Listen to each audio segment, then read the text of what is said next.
Hello there, welcome to the Mundo football podcast. I'm out on the road today in Nottingham, catching up with a non-league footballer by the name of Mellors-Blair. A non-league footballer, not currently in the game. And how about yourself, mate? You're Will's friend and coach, right? XO is full-time coach, strength coach, agility coach and mobility coach.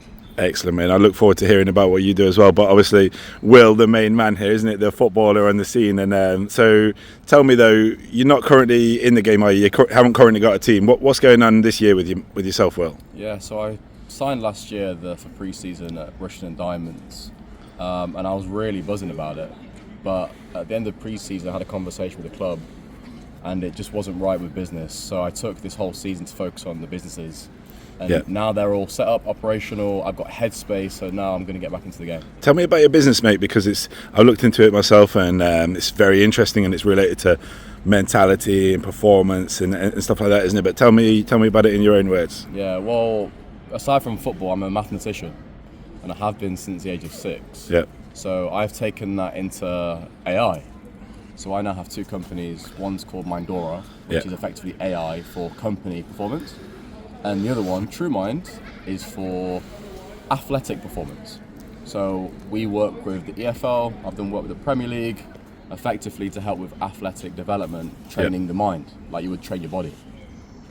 Excellent, mate. So obviously you'd consider yourself like quite a modern man then, in a way, like in terms of the way you look at the world and stuff like that. Do you think that helps you as a footballer as well? Well, absolutely, because from my research and my work, I know that the brain drives the human body. Yeah. So if you don't know about how your mind works, then you're not tapping into your true potential. So that gives you an advantage in terms of preparation for a game, also after a game, isn't it? But also during a game, right?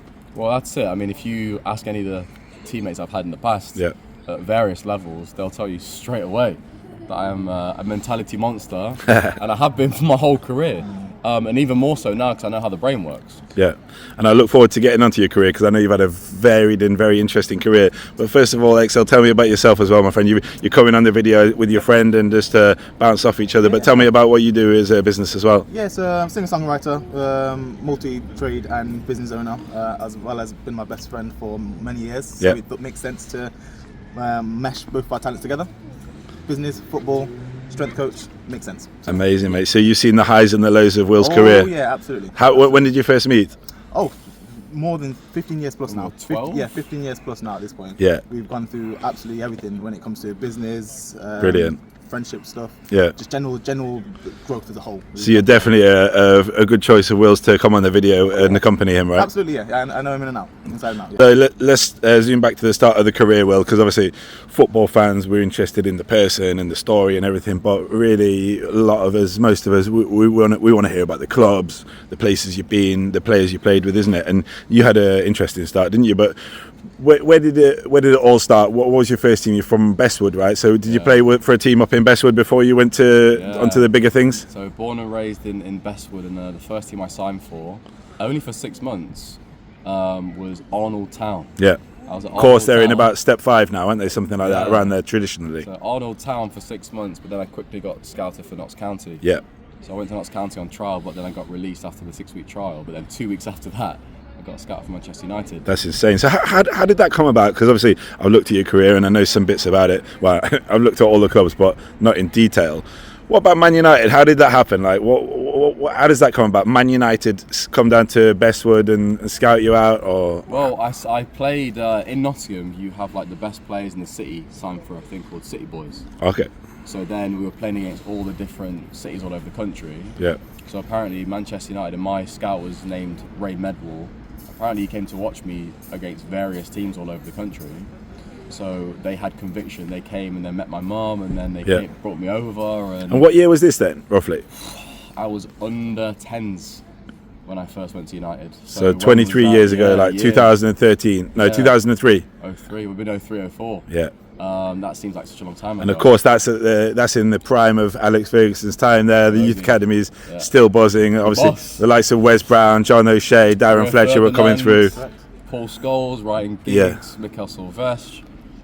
Just all that Gary Neville, Phil Neville. So how did it feel when you first found out about that interest from Man U? Well, I remember when I was pulled over by the scout Ray Medwall. We had a good chat with my mum, and he said, "Look, I've been watching you now for months," and he said, "We now want you to come to Carrington." And they sent me a massive care package to my house. Yeah. With all welcome to Manchester United, and we're excited to have you in. Yeah. I felt at home, but then when you first go to Carrington, you feel an aura. Aura about the place. You see all these, top players all around you. So at first, it's a bit, it's a bit dominating. Yeah. You feel a bit intimidated. But then, when you start getting training, you become part of the furniture. It becomes normal. Yeah, nice. So you were travelling up there in the school holidays, right? Yeah, but you weren't allowed to go up there during the term time, isn't it? So, That's but right. you were travelling to Walsall in term time, is that right? Yeah, in term time, I was at Walsall playing. I was playing 3 or 4 years ahead of myself at that time. Yeah. Yeah, I was playing with when I went to United, I was 10, so I was playing with the 13s actually when I first went to Walsall. Yeah. And then when I went another year, I went up to the 14s, and I was playing youth team at Walsall when I was I think 13, 14, with Mick Hulsall, who was the head of youth there.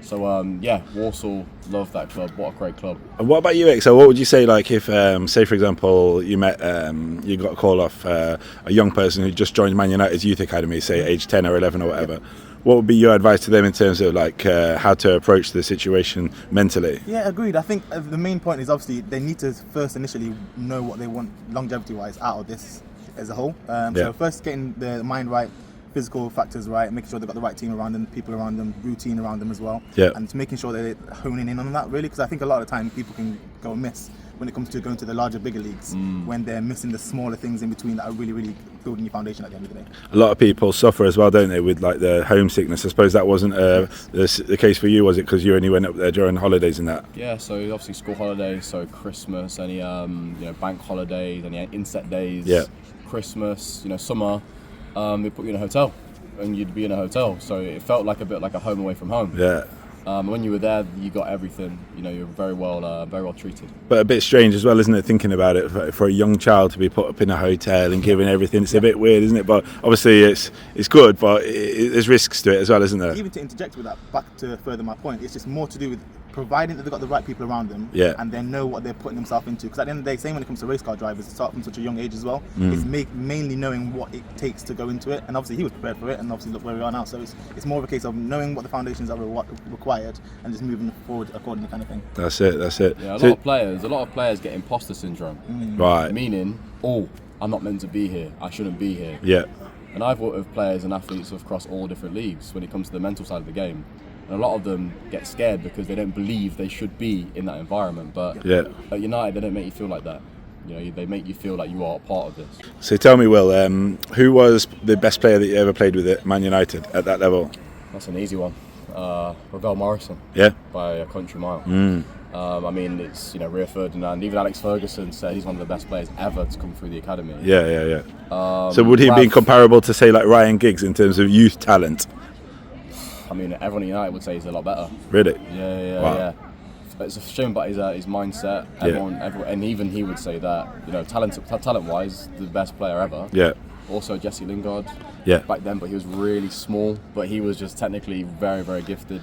Lingard's gone on and done all right for himself, hasn't he? Of course he has. Just moved to Brazil. What about you? Would you consider a move to Brazil, mate, if you got the chance? I don't think at this point. I think I'll stay in Europe. If I'm honest, stay in England at this point. Yeah. Fair play.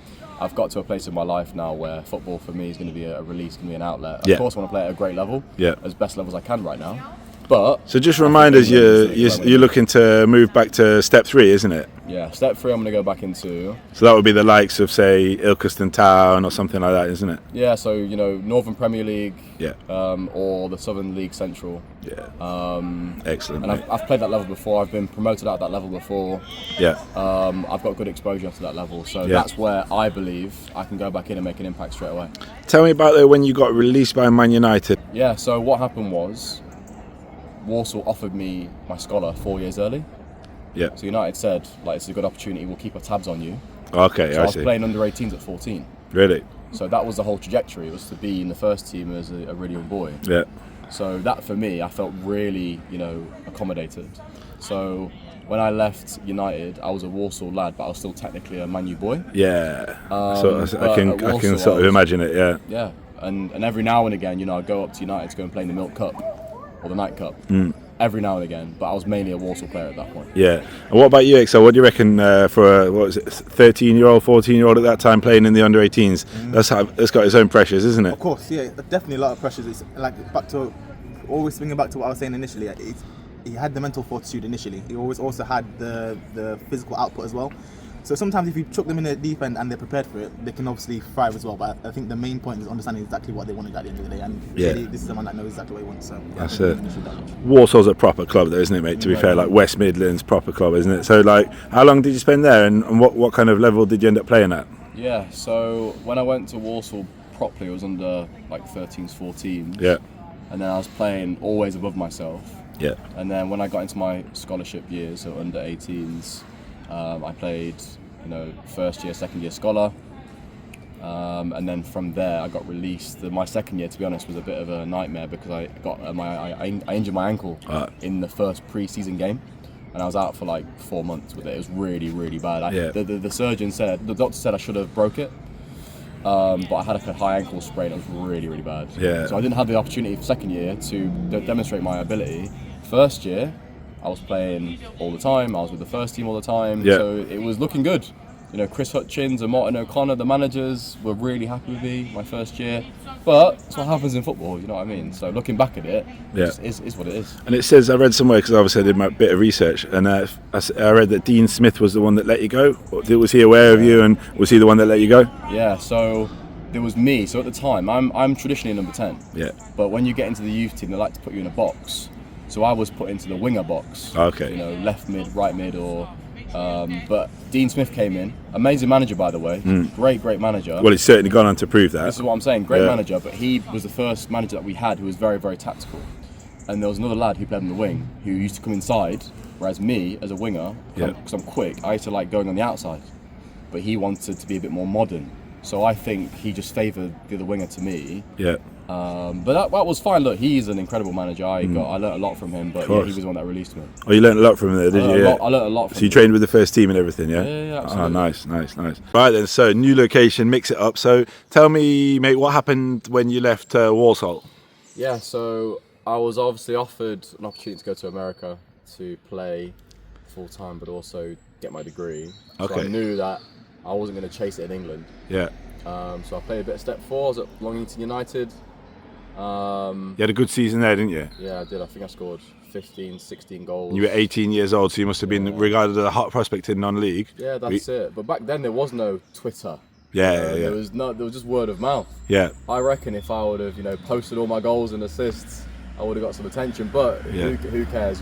For me it was about enjoyment before I went to America. Yeah. So you already had America lined up, did you, when you signed up for Long Eaton? Yeah, it was already lined up. Interesting, yeah. So what was the first place that you went to in America, mate? Yeah, so I initially went to Georgia State, only for a season. Yeah.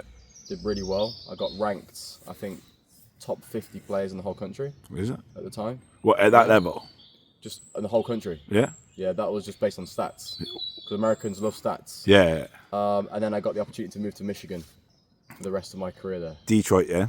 Yeah, so I went to the University of Michigan to do my degree. Yeah. All my degrees. And then I played for Detroit City. Nice. In the USL Championship. And I saw that. I think I saw that on the stats when I did my research online. Detroit City, you had a good goal scoring record, didn't you? Yeah, I was averaging 1.27 goals a game. How many games? Mate, there was 20 odd games a season. Yeah. I was there for 2 seasons. Yeah. So yeah, I was back in the 10 again. Just complete freedom. Yeah. Goals and assists, just killing it, really. Yeah. What do you reckon then, XL, your mate there at the age of 18 in America, what do you reckon he got up to off the field while he's there starring on the field for the University of Michigan? A bit of partying, a bit of exploring life. Just exploring, and at that age, that's what you do. You're just meeting people, learning about yourself as well, but also while at the time, at that age, he was a beast. Yeah. In the gym and also on the pitch as well, so you're just learning himself. And is that the advice you would give, like said earlier, if you met an 18-year-old who just signed for Forest, for example, is that what you would say? Would you say, yeah, go out, have a couple of drinks, yeah, it's easy to tell everyone to eat strict and look a certain way, but it's whether people actually stay consistent with that is another story. So I definitely do say dabble, have your fun within reason, but at the same time you have to obviously hone in, look in the avenue that you're looking to push towards. Yeah. Still looking. So you had a smashing time at Detroit, right? And you know, did you make some good friends there? Did you meet some good like football professionals, including the staff and that? Yeah, well, after my first season at Michigan, I was like involved in the whole MLS environment. Yeah. So I then went to. So how does that work then? What? So explain that to me. So what you were playing for Detroit City, and then I was playing for Detroit City. I was doing really well at Michigan as well. Yeah. So in America. Also playing for both Detroit City and the University of Michigan. Yeah. Okay. So in America, if your stats are good, yeah, you get noticed. Yeah. So I had the Vancouver Whitecaps, the Chicago Fire. Okay. Wow. And also the New England Revolution. So the Revolution actually invited me in to meet them and train with them. Yeah.